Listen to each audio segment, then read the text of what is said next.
Steam Deck up.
Gear up fast, we're about to get evil.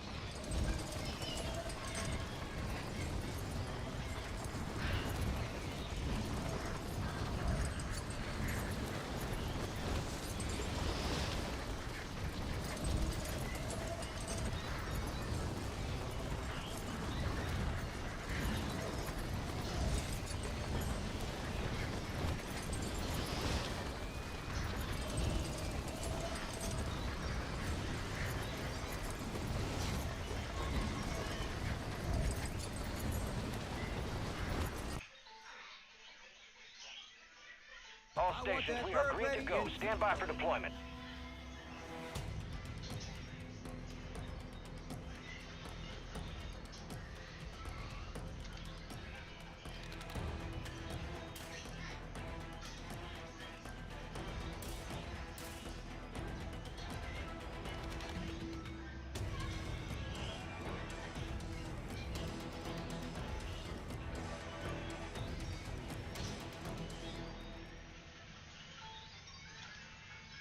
Really bad lag.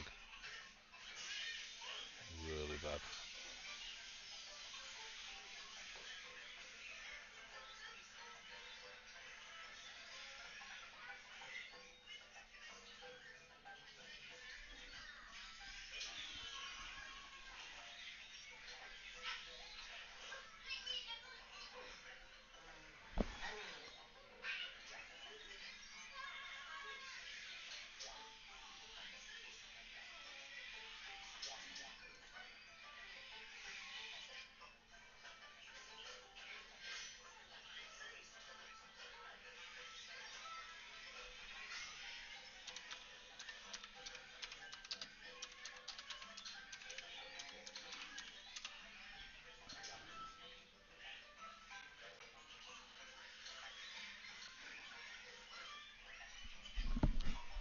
These are the best settings for Warzone Season 1 Reloaded, making sure that we're getting the highest FPS possible, improved visibility of our enemies, whilst keeping our latency as low as possible. Starting off in the display tab of the graphics settings, display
mode you want to select between full screen exclusive and full screen borderless. Don't select either of the other two. Basically, it's a bit of a trade-off here. Exclusive is better in terms of latency than borderless because borderless can allow basically things to be running in the background, whilst exclusive, in the name, it's giving all of the priority to the game. But full screen borderless means you can alt-tab a little bit smoother if you're someone who likes to multitask, if you're a content creator or something like that. I would personally say for pure performance, full screen exclusive is your best bet. Display monitor, display adapter, and screen refresh rate, just make sure all of these are set correctly based on your hardware. So you've got the correct monitor, the correct GPU, and the correct refresh rate for your monitor. Display resolution, leave this at automatic. It should select your native resolution. If you want to gain some FPS by downscaling your resolution, if you're on a lower cost build, then we can do that later on, not from this setting. Then aspect ratio, you want to leave this just to automatic. There are some funky things you can do in terms of getting stretched resolution and black bars and stuff like that, which I've seen some people do. Maybe I'll do a video on that in the future. But for most people out there, just leave it to automatic and it will select the correct aspect ratio for your monitor. Then we've got a restart shaders preloading option. I said this before, this is a useful option if you run into any problems with corrupted shaders. Basically, if you're noticing any weird artifacting in-game where you see weird things popping in and out, or your game's just stuttering, come in here, run this shader preload restart, and it will reload those shaders in for you. Display gamma, we've got two options, 2.2 and 2.4. If you're on a monitor, keep it to 2.2. If you're playing on a TV screen for some reason with your PC, then 2.4 should look better. Brightness, it starts off at a default of 50, but I'd recommend that you raise this up to a minimum of 55 or a maximum of 60. The higher you go, the more washed out it gets, but I find that putting it in this range just bumps some of those dark corners, those areas where certain operators can hide on the map, and it can really help you out with visibility overall. Then we've got constrained mouse to game window. This will only be available if you have your display mode set to borderless, because in theory, then you could roll your mouse off the screen. It's personal preference. You can turn this on and then you could let your mouse go onto the screen. Helps with multitasking, but for full screen exclusive, it doesn't really matter. Then NVIDIA Reflex Low Latency, you want this at on or on plus boost. The choice of which one you pick is dependent on what your build is like for your PC, especially in regards to your CPU and your GPU. So on plus boost, as you can see over here, is specifically for CPU bound cases. So if your CPU is considerably weaker than your GPU, then you want to turn this to on plus boost. Whereas if you've got a bit more of a balanced build, or just a very strong CPU, like I do in my PC, then on will perform better. So if you don't know which one to pick, try out both, see which one performs better, but you should base it ideally off of your CPU and GPU. Then eco mode preset, turn this to custom. Having it on either of these other options are gonna play around with energy consumption and power settings, not something we want to control from within the game, so just set it to custom. VSync gameplay and VSync menus, I would recommend both of these that you keep to off. VSync will help out with screen tearing. As you can see over here, it reduces screen tearing by limiting the frame rate of the game to the refresh rate of your monitor. But what this also does is it adds a lot of input latency, so it's highly recommended that you keep this off. Also, the higher refresh rate of the monitor you get, once you start to get to 144 or even 240 hertz, you won't really see screen tearing anyway, because the refresh rate is so high. Then custom frame rate limit.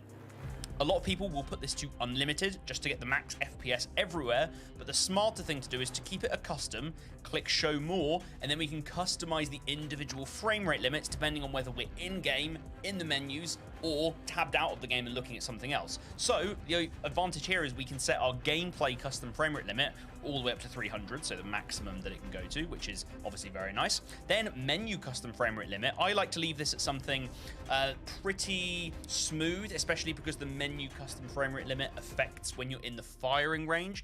So I've been going with something like 140, kind of similar to our 144 hertz monitor, but it's not pushing to the kind of crazy amounts of FPS that the game can actually get when I'm in the game. So it just saves a little bit of power. And then for the out of focus frame rate limit, you can bring this all the way down to 5, because when I alt tab and do something over here, I don't want the game taking any resource. I don't want to be in my Chrome, like Google Chrome browser, doing internet browsing and it's lagging because COD's main menu is taking up loads of resource. Just turn it all the way down and you will see better performance in that multitasking.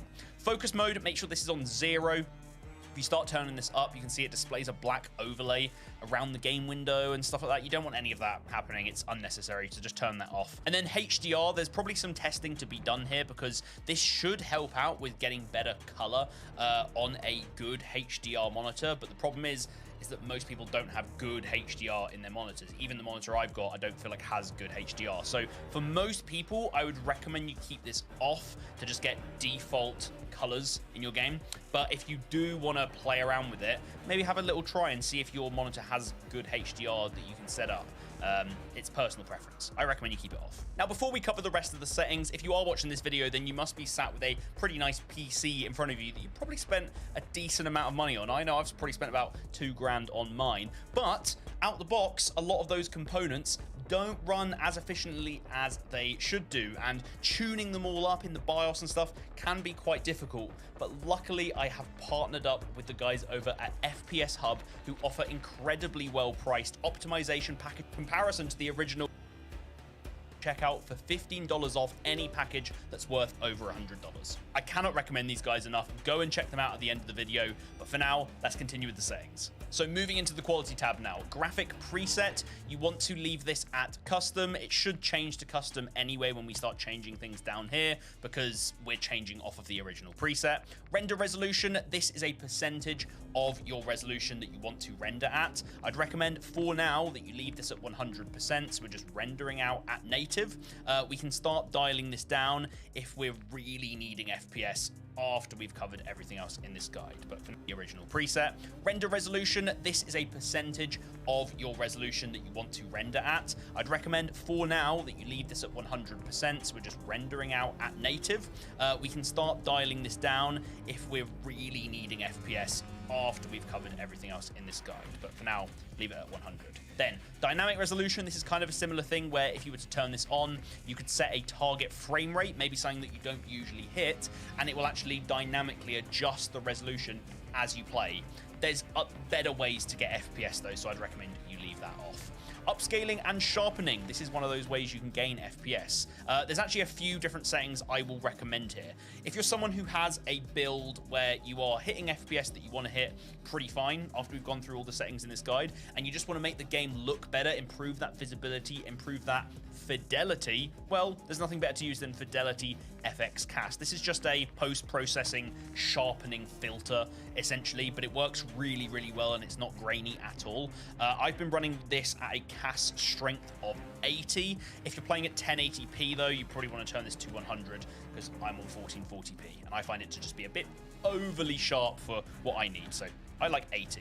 But if you are running on a build where you're not getting the FPS that you want and you want to gain a little bit back, well, you want to start using one of the upscaling methods. The two ones I recommend that you try out between and see what prefers for you would be try out, you want to select the upscaling method, then go to show more, and you want to select the highest quality setting available, and then if there's a sharpening option, which DLSS has, then you want to turn this up to the max. I don't believe that AMD FSR has that. No, it just has the preset, so we'd set that to ultra quality.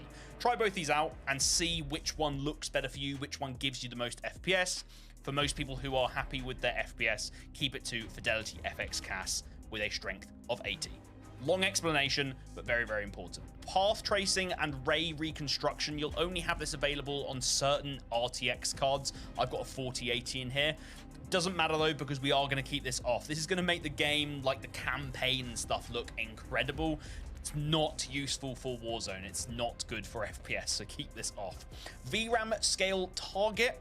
Do not max this out. Do not think that because it's setting a percentage of the target amount of VRAM to use, that we want to just max it out and use the most VRAM. That's not how it works. What we found is that keeping this around 65 is a good starting value will actually help with stuttering a lot. When you start to raise this more than you need, you will get more stuttering and actually worse performance. So depending on the strength of your GPU, 65 might work best, and I'd say probably a max of 75 I've seen might also work. So try between those two values and see what makes the game run as smooth as possible. Then variable rate shading. This was a new setting that was added when this iteration of Warzone was released, and it is an absolute game changer. It's really, really good. What it does is it makes it so that it will drop the visuals of things that you're not focused on at any one point in the game. So if you're looking at something here, stuff in the peripherals might be lower quality, giving you better FPS, but you'll never ever notice the difference, and the boost in FPS is pretty heavy, so keep variable rate shading on for sure. Then we've got DLSS frame generation, which is only available for 40 series cards. I have seen so many fake, I call them, benchmarks on Twitter, on YouTube, from people saying that they have the best settings ever, and they're using frame generation, which actually uses AI to basically create fake frames. It makes your game have a higher FPS value, but your latency is awful using this. Do not turn this on. I might have to do a whole video testing this and proving why this is so bad, because the amount of people recommending it's killing my brain. Please keep this off. Moving on to details and textures. Texture resolution, you want to put this at low, not very low, one above the bottom. The reasoning is that very low looks way worse visual wise, visibility wise, than low, but the FPS very similar. You don't lose pretty much any FPS going up one setting. As you start going higher though, it's the complete opposite. You lose more and more FPS, and the textures don't really look any better. So low is the best balance of FPS and visuals. Texture filter anisotropic, we can keep this at high. We do not need to lower this down on any modern PC. You gain little to no FPS from doing this, and you lose a lot of the visual crispness of textures, as you can see here, especially when you're looking at surfaces like the floor, where you're not looking at it head on. You know, you're not staring there looking at the floor directly below you, you're looking at it at an angle. That's where texture filter anisotropic or anisotropic filtering really helps out. Depth of field, yuck. We do not want blur in our peripherals. If someone comes from the side and you've got depth of field on, they're going to look like a blurry circle running onto your screen. So definitely turn that off. We do not need cinematic effects. Detail quality level, we can actually happily turn this to low. It will make certain objects in the game look a little bit weird, but you can actually gain some advantages from this. You can see here, if there was an enemy lying behind this grass, in this image on the left where it's on low, you would see them. On this image on the right, you wouldn't see them. So it makes things look worse, but you can actually just see through certain objects. It's a little bit broken, but yeah, definitely keep this on low. Then particle resolution, a real big killer to FPS. Really not good at all. So you want to turn this all the way to very low.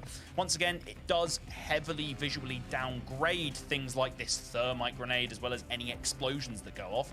But cutting out a lot of those particles actually helps out with your overall visibility. Sorry, not visibility. Visibility and visuals. Really helps out. Next, we've got bullet impacts, which do not affect your FPS at all in game. You can be happy with that. And it's personal preference whether you have these on or off. I like to keep them on purely because I sometimes go into the firing range and I test out recoil of guns by firing at the wall and looking at the recoil plots as to where the bullets have gone. So I need it on, but it's personal preference for you whether or not you want it. Persistent effects, though, you want to turn off, because this is similar to bullet impacts, but instead of bullets actually causing the marks on the walls, it's actually caused by things like explosions and fire and all the kind of similar stuff that causes the problems with particle resolution. We do not need that visual clutter in our game, so keep this off. Then moving on, we've got shader quality. This sets how good does lighting look in the game, and it's really unfortunate that we do have to turn this to low. It does make the game look considerably worse because the lighting when you turn these shaders up looks really nice, but it has a big impact on FPS, this setting, so it just has to be on low. It's one of the biggest FPS hits of any setting in this list, so yeah, bit of a shame, but keep it on low. Then on-demand texture streaming, a definite one we want to turn off. You'll also have to select yes here to say, yep, I definitely want to turn this off. Downloading textures as we play and using up hard disk space doesn't sound like something we want to touch, so yeah, definitely off on that. And then the last one in this section, local texture streaming quality. This one you want to put to low. I haven't seen any effect in the visuals, and you do gain a small bit of performance. You can see that the effect on GPU and VRAM is actually medium for this. Just can't seem to understand why. I think it's something to do with the quality of textures at range on some of the larger areas when you're looking at range. but we don't care about those, so keep it on low. Now, if you find these kind of videos to be useful or informative to you, then why not consider subscribing down below? It literally takes one click, no effort on your guys' part, and you can change your mind in the future. I'm going to have a ton of stuff coming up for Season 1 Reloaded and Season 2 when that rolls round that you do not want to miss. Settings, tips, optimizations, everything you could need that other people are not covering. It's all going to be here on the channel, so subscribe. For shadow and lighting, we're looking at shadow quality. This one's going to be very similar to textures from earlier. Very low looks a lot worse than low, and you don't lose much FPS going up to low. So I'd recommend putting these on low rather than the lowest setting. I just think it looks a lot better. Normal, high, and ultra, they all tank FPS more and more and more, and you're not getting much out of visuals for turning that up. So low's your best balanced option. Screen space shadows, this sets whether shadows are actually rendered in on local surfaces, mainly your gun that you're holding and the hands of your operator. Makes the game look a bit more realistic, but they are completely unnecessary and have a little bit of a hit on FPS, so we'll turn those off. Ambient occlusion sets the shadows that are being generated in these tight areas where objects meet. So you can see here where this car is, you've got much darker areas between the ground being very close to the car and the inner bit of where this wheel would be. Once again, it's just unnecessary and can affect FPS pretty heavily when you've got a lot of these little shadows being rendered in, and also hurts visibility because there's just way more dark areas for people to be in. So turn those off as well. Screen space reflections, going to sound like a broken record here, but we're going to turn these off because they are just unnecessary. And static reflection quality, also, we're going to put them to low. You can't turn them off, so you will still have some sort of reflections being rendered in, but we don't care about them, so we're going to put them to the lowest. Final section in here is environment, so tessellation, we want to put this to off. Haven't actually seen this have much effect at all. It has this screenshot here. I believe this is on the favela map in multiplayer, but haven't seen any effect on it actually in game, so I've just deemed it to be something that's unnecessary. Then volumetric quality, big effect on FPS. Probably one of, if not the most biggest effects on FPS in the settings menu. So we have to put this to low, unfortunately. You lose some of that nice lighting, but it also is actually going to hurt your visibility, so it's a win-win here. Then deferred physics quality. This is all to do with the quality of water, which we'll turn to off. Also water quality down here. I know I'm jumping a setting, but you want to turn that off as well because we don't care about water being more wavy and stuff. If anything, we want to be able to just see through water a little bit more. And then the last one, weather grid volumes. We're going to turn them off as well because we don't care about the quality of weather effects. Just making our game as clean and simple as possible. Moving on to the View tab, FOV. This is a little bit of an interesting one because I've always recommended that you max this out. But having had some experience playing on a controller recently, you can actually get a little bit more aim assist when the person that you're shooting at is a little bit bigger on your screen, in which case 110 FOV is actually kind of helpful if you're playing on controller. You might still prefer 120 even if you are playing on controller, and especially if you're playing on keyboard mouse, 120 is going to be the best because there's no aim assist and you need as much information as possible. So pick a value between 110 and 120 and you're going to have a good time. ADS FOV, make sure this is on affected. This way, when we ADS in, we won't have a really tight FOV. We'll still maintain that slightly larger FOV that we gave up here. And it will also help with reducing the overall visual bounce and recoil of the gun when we start shooting.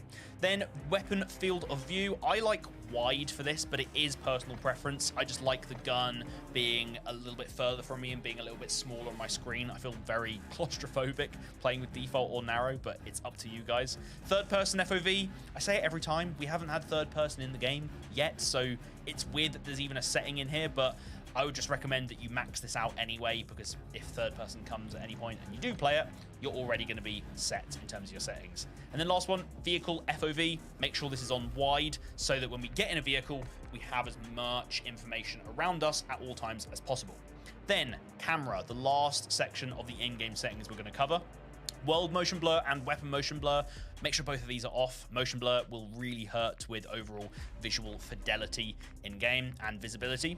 Film grain, turn that all the way down. We are not watching a film, we're playing a game and trying to win, so we do not want that.